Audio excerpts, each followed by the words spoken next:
Another playlist. We're almost done. The off-season outlook. And keep in mind, at the time I started this, which was over 4 weeks ago, it was with the idea of, well, we're paused. Probably not going to have much of an off-season if we come back. So might as well start taking a look at it now.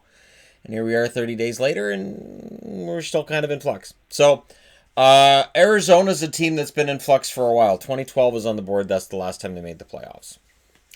It's been a while. We're at 8 years, and I can understand if fans are kind of getting frustrated at this point, because this year looked like it could be different. You have a coach behind the bench who seems to have it figured out. You have a goaltender who's been excellent. You have a team that's built pretty well from the back end out, and yet adding Kessel, which was supposed to be this great thing, it didn't quite work out the way it was intended. And I think looking back, the Kessel trade might be one that John Chayka would love to have a do-over on. I understand how attractive Kessel would have looked, and it's all about trying to get Arizona more goals. But here we are. It's the offseason in theory, and Arizona's still looking for more goals. What we learned this season was they still don't score enough. And when I get asked, well, when's Arizona going to turn around? They have to learn to score more goals. And whether it's somebody behind the bench has to get moved, or whether it's upgrading their attack on the ice, there's just something with Arizona that doesn't work. So their UFAs this summer are interesting. Soderberg's had a pretty good year. He has. And I would say it warrants bringing him back. But for how much? Because if they're serious about keeping Hall, Soderberg might end up being priced out of their range. According to Cap Friendly, they've spent $80 million for next year already. Now, Hossa has one more year left at $5.28 million that Arizona's on the hook for. That money comes off. So in reality, it's more like $74.7 million, but it's a lot of money considering they want to keep Hall. So somebody else is going to have to go, and this is where Kessel's contract at $6.8 million until 2022 kind of looks like a problem. So I would not be surprised in the offseason to see Phil Kessel at least on the block, on the market. And maybe Arizona calling around and saying, so who wants a shot at Phil Kessel? Who wouldn't mind taking on Kessel? Arizona might become a team that's looking for other teams to take on their cap money, because the world is full of irony right now. So, yeah, Kessel, it'll be interesting to see what they do with him. Now, with best contract, I went with Lawson Crouse. You know what? For $1.5 million for 2 more years, and then he's an RFA at the end of it. He's got arbitration rights, but he's still an RFA. That's fantastic. Now, Crouse has come a long way. And if you don't watch Arizona regularly, you may not realize how good Crouse really is. And, he's got some offensive upside there, too. We may see... He's one of those guys that could come out of nowhere and score 15 to 20 goals in a season and have people saying, wait, how did Crouse get 20 goals? And it's through hard work, a lot of hard work, a lot of effort from him to get to this stage. And it's been something to watch, because a couple of years ago, I didn't think a whole lot of Crouse. He was just another one of those bottom 6 forwards. And now he's really evolved into something better than that. So that $1.5 million contract is cheap for what he provides. Now, when we're looking at their last 3 seasons, they were at 33, 29, and 8 at the time of the pause, 74 points. And that's pretty much on pace with last year's 39, 35, and 8 finish. They ended up 86 points last year, 74 this year. They're on pace for about 86, 87 this year. The season before, of course, 29, 41, and 12, 70 points. But as low as that is, it could have been way worse. That season started as an absolute disaster. By the end of the 2017-2018 season, things were looking up. Arizona, it appeared, were going to get better. And then it just, for whatever reason, things have stalled out from there. So the real trick for John Chayka and for the entire organization now is getting to that next level, becoming a team that can be a playoff team. And what makes it harder for them is, you look at that Pacific Division, you got Vegas, you've got Calgary, and both of them you've got to think are still going to be good next year. You've got Edmonton, who have clearly got better. Vancouver's getting better.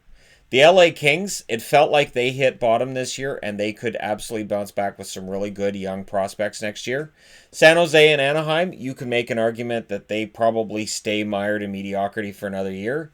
But where does that leave Arizona? Which of the teams that I mentioned as probably being in the playoffs would Arizona catch up to? Vancouver, possibly, sure, if Vancouver suffers a setback. If Calgary suffers further setbacks beyond this year. But again, you've you've still got a pretty dicey situation for them. The Pacific is getting stronger. And I think while we've had the argument the Central's been way stronger than the Pacific, I think as soon as next year, they'll even out. Now, restricted free agents are also interesting, keeping in mind their cap situation. Vinny Hinostroza, he has arbitration rights as well. Vinny Hinostroza is a very good forward. I think he'll give them a very decent deal, though. I don't think he'll be that expensive, but he won't be that cheap either. Christian Fischer, how much is he worth? And Ilya Lyubushkin has arbitration rights as an RFA. He probably won't cost a whole lot to hold on to. But again, all of these players, Brad Richardson here, who I haven't mentioned, he's UFA this summer. I get the feeling Brad Richardson's career is probably done this year. I get the feeling it's his last year. I don't have any reporting on that other than to say it feels like it's probably his last year. So we'll see with that. But yeah, with them, the really big question is, how do you make all of this work? How do you keep Taylor Hall and stay under the cap? That is a major issue. Do you try to move one of the other high-priced contracts? So this is where some of their contracts I do wonder about. Like, I didn't put Dvorak as the worst contract, but it's expensive. And a lot of these kids that they've got that they believe in for their future, they're making some pretty good coin. They're contracts that, yes, people argued at the time, hey, 2-3 years from now, they could be huge bargains. Yep. And then this happened, and all of a sudden, salaries look like they're probably going to be stagnant for at least this year, probably next year as well, and suddenly those contracts don't look quite as good. There are many, many reasons why I don't like long-term contracts. I guess we can add pandemics to the reasons, although it's not like I knew that was coming, but you don't know. I mean, we've looked at the whole economics of sports, and we've seen exponential growth money-wise for athletes for decades and decades and decades.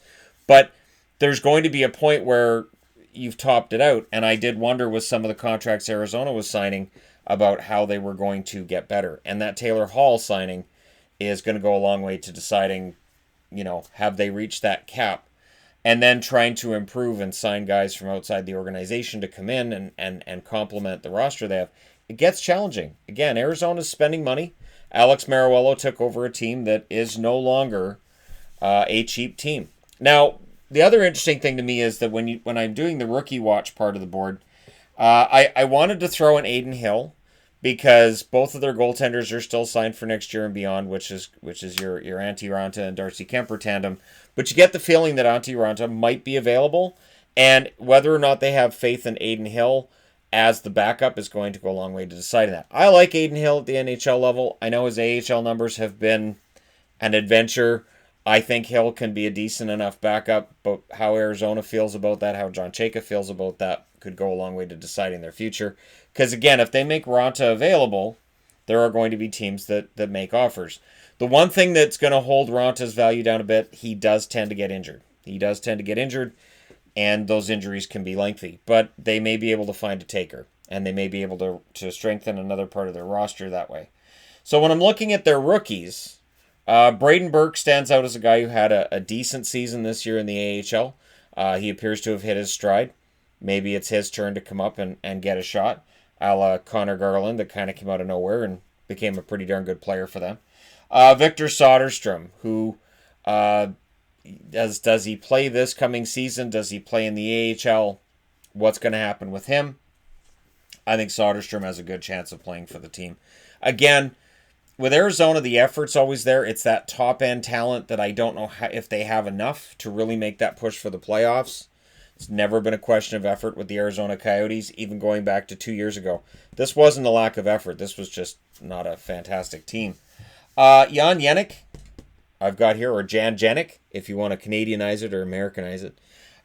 Jan, he had an injury take place, I believe it was at the World Juniors, and so that may hold back his overall development, and he'll probably, I would think, start in the AHL this coming season, and we'll see how he progresses from there. And Jordan Grouse, who had a couple of games this year. There are other players who you may ask about who aren't technically rookies, who've played games on and off for them for the last few years. Again, to be a rookie, it's anything below 26 games in a season, or anything below 6 games in the previous 2 seasons. So if a player has played 7 games in 2018, 2019, and 6 games in 2019, 2020, they no longer count as a rookie for 2020, 2021.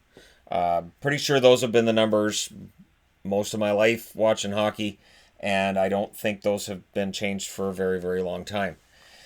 It's going to be an interesting year coming up for Arizona because they kind of have to do this turnaround. You can't have a team that's spending to the cap and continue to be mediocre. You have to make that next step, especially for a team that does have its struggles in drawing crowds. And, I understand, and I can feel for Arizona fans that get tired of that being a narrative. I do. But it is the narrative when a team is spending to the cap. Now you're looking at a team that was already losing money. When they weren't a cap team, they're going to be losing a lot more money. Thus, the pressure to get better is going to be a lot stronger. We'll see how things turn out. So Arizona's got some decisions to make. How do you keep Hall? Which contract do you move out? And why is it Phil Kessel? And or who else gets moved out in order to make room? And then the other question that comes up is, let's say they move 2 or 3 guys out so they can keep Hall. Are you weakening the team in order to keep one player? Think along the lines of what San Jose did last year where they said, all right, we're going to keep Erik Karlsson at all costs. And it cost them. And you don't want to be making that choice as well if you're Arizona to keep Hall when you haven't made the playoffs since 2012. Let me know your thoughts in the comment section below as always. Don't forget to hit like and subscribe if you're browsing your way through. You just happened upon this video. Thank you guys so much for all your support and for watching. I will talk to you again soon.